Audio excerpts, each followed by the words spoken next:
চাপাই জেলাতে কত আমের গাছ আছে, হারঘে চাপাই জেলাতে কত গালা আমের গাছে আম যে ধরেছে, হারঘে চাপাই জেলাতে।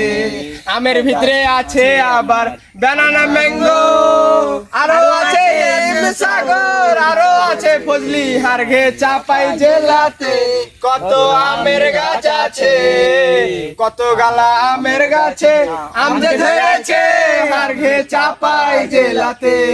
কয়দিন পরে পাইকে যাবে গাছের সবই আম, ঢাকার মানুষ খাইবে সবাই, দিবে ভালো দাম, হায়রে দিবে ভালো দাম। কয়দিন পরে সব গাছেরই পাইকে যাবে আম, ঢাকার মানুষ খাইবে সবাই, দিবে ভালো দাম, হারঘে চাপাই জেলাতে কত আমের গাছ আছে, হারঘে চাপাই জেলাতে কত গালা আমের গাছে আম যে ধরেছে, হারঘে চাপাই জেলাতে।